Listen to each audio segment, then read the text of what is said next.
Martine van der Roera, bonjour. Bonjour. Et merci de nous accueillir pour cette nouvelle pause café. Avec plaisir. Donc vous êtes professeur au département de géologie ici à l'Université de Liège et vous faites de la recherche en pétrologie magmatique. Et donc on vient prendre un café avec vous aujourd'hui, d'abord pour savoir ce que c'est que la pétrologie magmatique. Si vous deviez l'expliquer à un enfant de 5 ans, qu'est-ce que vous lui diriez ? Bien, je commencerai par lui dire que le mot pétrologie est peut-être un peu trompeur parce qu'on pense immédiatement au pétrole. Or, ça n'a rien à voir avec le pétrole. C'est une matière qui cherche à comprendre l'histoire des roches, à essayer de retracer l'histoire d'une roche depuis sa formation jusqu'au moment où on l'échantillonne sur le terrain. Et donc, c'est une matière qui concerne aussi bien les roches magmatiques, ce qui est ma spécialité, que d'autres roches qu'on appelle métamorphiques ou sédimentaires. Magmatique, ça veut dire qu'il est issu d'un volcan, d'une éruption volcanique ? Alors, magmatique, ça veut dire qu'il résulte de la cristallisation d'un magma. Et effectivement, certains de ces magmas sur Terre font éruption pour donner ces éruptions volcaniques si spectaculaires, mais d'autres cristallisent en profondeur et donnent ce qu'on appelle dans notre métier des roches plutoniques, c'est-à-dire qui ont cristallisé en dessous de la surface de la Terre. Alors si je ne me trompe pas, un de vos terrains de recherche est en Norvège. Il y a beaucoup de volcans en Norvège ? Alors la Norvège ne contient plus de volcans actuels. Donc c'est un pays qui contient beaucoup de roches relativement anciennes, pas que ça, mais beaucoup de roches anciennes, et qui étaient peut-être à l'époque des volcans. Donc certaines des roches que nous avons étudiées étaient peut-être la racine, la source d'anciens volcans. Mais ces roches ont environ 1 milliard d'années, et donc l'ensemble a été érodé, et maintenant ce qu'on voit à la surface de la Terre, ce sont les racines peut-être de ces anciens volcans, ce qu'on appelle les plutons. D'accord. 1 milliard d'années pour une roche, c'est vieux ? C'est déjà pas mal, mais l'histoire de la Terre couvre 4 milliards et demi d'années, donc il existe des roches plus vieilles que ça. Et l'âge le plus ancien qu'on a pu mesurer sur Terre est d'environ 4,4 milliards d'années. Mais ce sont dans des tout petits minéraux qu'on a su retrouver dans des sédiments. Mais les formations les plus anciennes sont autour de 4 milliards d'années. Et donc avec ces roches qui sont déjà extrêmement vieilles, 1 milliard d'années, qu'est-ce que vous essayez de comprendre en Norvège ? Alors, on essaye de savoir d'abord d'où vient le magma, où est-ce qu'il s'est formé, à la base de ce qu'on appelle la croûte continentale, ou bien dans le manteau supérieur, ou bien un mélange des deux quand les choses se compliquent un peu. Là, vous parlez de niveau de profondeur. De la source du magma, là où il s'est formé, là où la roche a fondu pour donner le magma. Et puis on essaye de savoir, une fois qu'il a été formé, comment il a cristallisé, quels minéraux il a donné et dans quelles conditions il a cristallisé. Et tout ça nous permet d'une part d'avoir des connaissances qui nous intéressent sur les roches magmatiques en tant que telles, mais aussi sur le contexte qu'on appelle géodynamique, c'est-à-dire comment se sont formées ces roches-là par rapport à la tectonique, aux déformations qu'il y avait à ce moment-là sur Terre.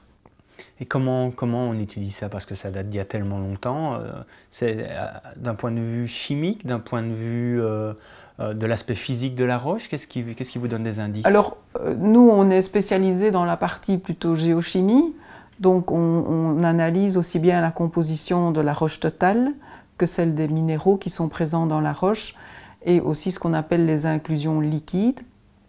Et on analyse les éléments majeurs, donc ceux qui sont les plus abondants, et puis les éléments qui sont présents en trace, donc ceux qui sont beaucoup moins abondants, mais qui contiennent, de par leur contenu et d'autres choses, une quantité d'informations très importante.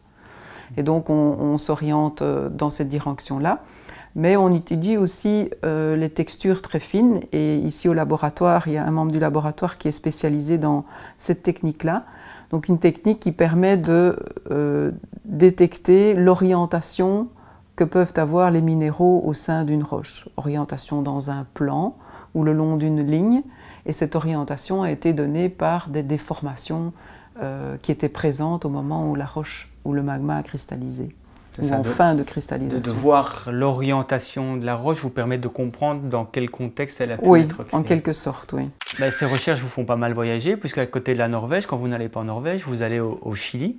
Vous alliez étudier quoi au Chili? Alors le Chili est particulièrement intéressant parce que c'est un pays qui appartient à ce qu'on appelle la ceinture de feu du Pacifique. Donc c'est une zone extrêmement active à la surface de la Terre, aussi bien d'un point de vue sismique, on vient encore d'avoir un exemple récent au Chili avec un séisme important, mais aussi du point de vue volcanique.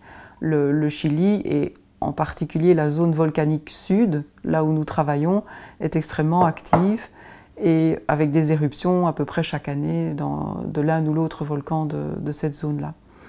Alors, cette zone appartient, comme je le disais, à la ceinture de feu du Pacifique, qui est en réalité une zone de subduction, c'est-à-dire qu'il y a une plaque lithosphérique qui plonge en dessous d'une autre plaque. Et tout ça conduit à des déformations importantes, donc à des séismes et également à des mouvements de magma et donc à des éruptions.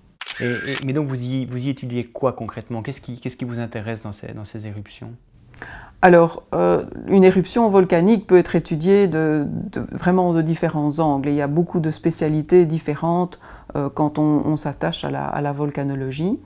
Et nous, en particulier, ce que nous regardons, c'est la composition chimique des roches, encore une fois, des laves, des minéraux et très particulièrement des inclusions liquides.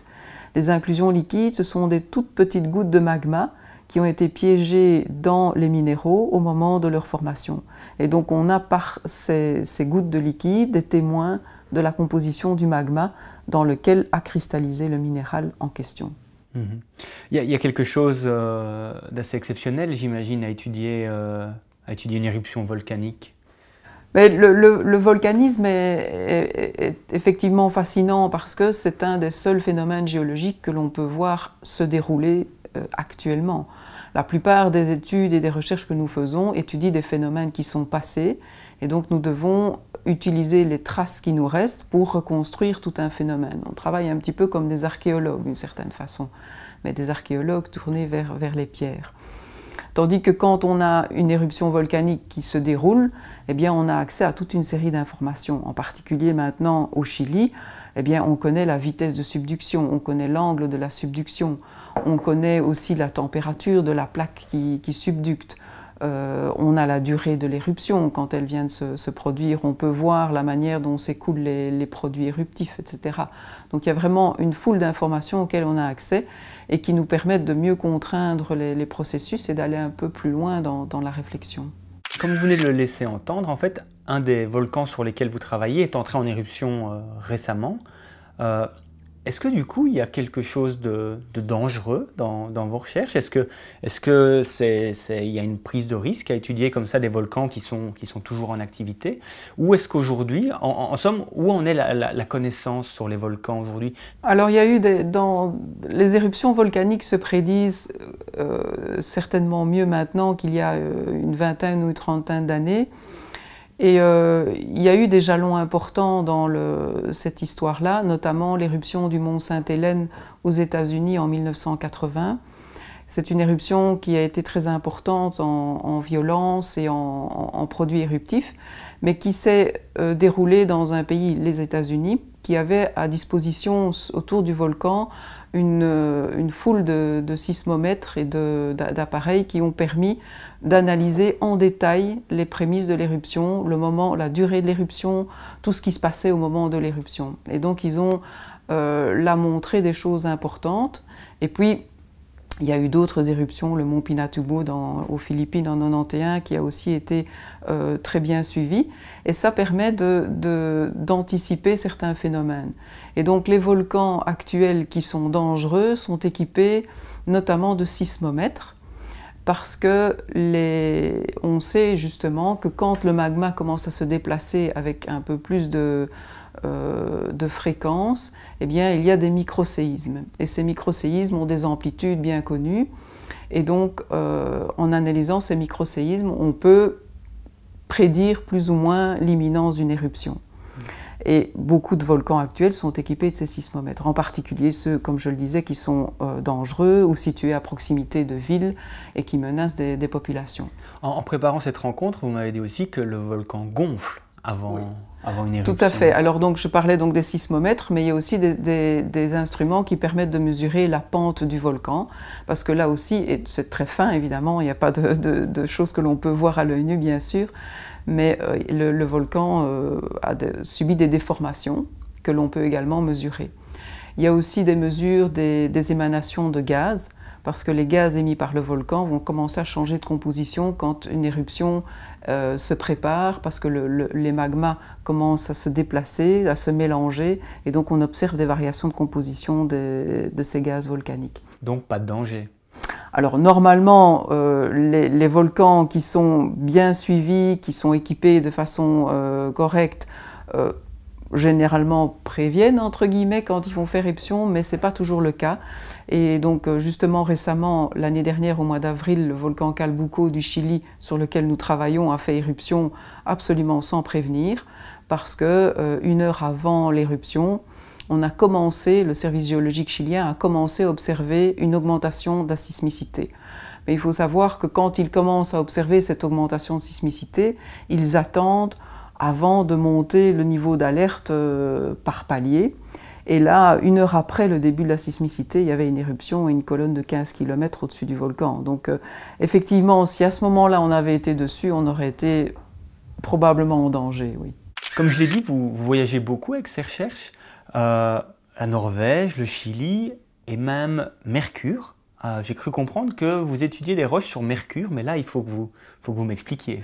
Alors, c'est un chercheur de mon laboratoire, Bernard Charlier, qui s'intéresse à la planétologie et qui, évidemment, en ce qui concerne Mercure, n'a pas d'échantillons disponibles, bien sûr, mais va essayer de reproduire à l'aide d'expériences qui sont faites dans des fours spécialisés, va essayer donc de reproduire les conditions de cristallisation de roches sur Mars, en profondeur de Mercure, en profondeur ou plus à la surface de Mercure. C'est-à-dire qu'il recrée le contexte atmosphérique, de pression de Mercure qui était présent à l'intérieur de la planète Mercure, qui est une planète qui a des compositions différentes de notre planète Terre, et donc des situations qui sont tout à fait différentes de ce que nous avons sur notre planète Terre.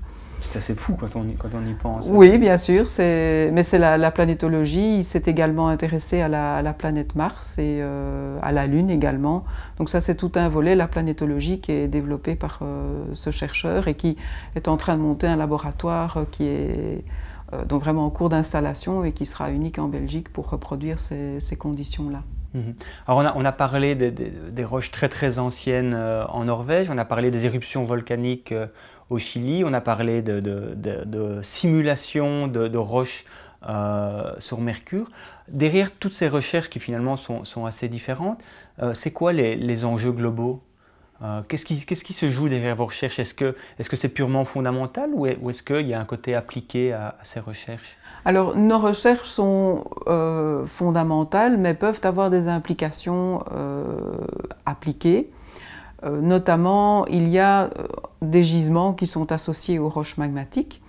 Et nous avons travaillé sur des intrusions dans lesquelles il y a des gisements associés.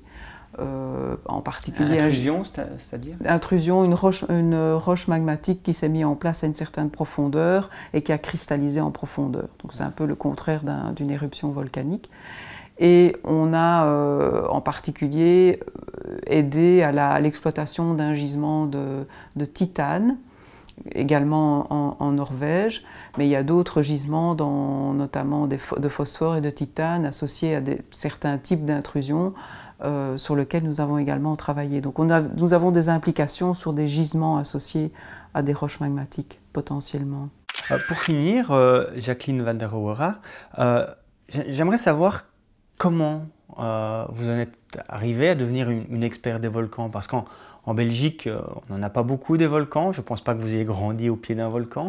D'où vient d'un côté, comment s'est allumée la flamme, et puis comment, dans votre parcours de scientifique, vous avez pu vous spécialiser sur ces roches volcaniques? Oui, je dirais que ce qui m'a certainement attirée vers les sciences de la Terre et la géologie, c'est le côté naturaliste. Donc les questions qui se posent quand on observe la nature. Et j'étais intéressée par notamment la formation des chaînes de montagne, qui sont quand même des objets tout aussi fascinants que les volcans. Et j'ai aussi eu l'occasion de visiter assez jeune le parc du Yellowstone, qui est en fait une immense caldeira volcanique. Et donc là, il y a des phénomènes volcaniques et naturels assez spectaculaires. Et puis aussi, au moment où j'ai dû choisir mes études, c'est le moment où la tectonique des plaques a commencé à faire parler d'elle et à se manifester dans des interventions de vulgarisation. Et j'avais trouvé ça très fascinant de réaliser que la surface de notre Terre n'est pas fixe, mais qu'elle est mobile et qu'on ne s'en rend pas compte. Et on s'en rend compte parce qu'effectivement, il y a toute une série de phénomènes qui y sont liés et qu'on a pu lier à la tectonique des plaques. Alors effectivement, j'ai commencé par travailler beaucoup en Norvège parce qu'il y a des roches très particulières qui y affleurent, qu'on appelle des anorthosites. Donc ce sont des roches très spéciales. Et ces recherches sur les anorthosites m'ont amené à m'intéresser à la subduction et aux phénomènes magmatiques liés à la subduction.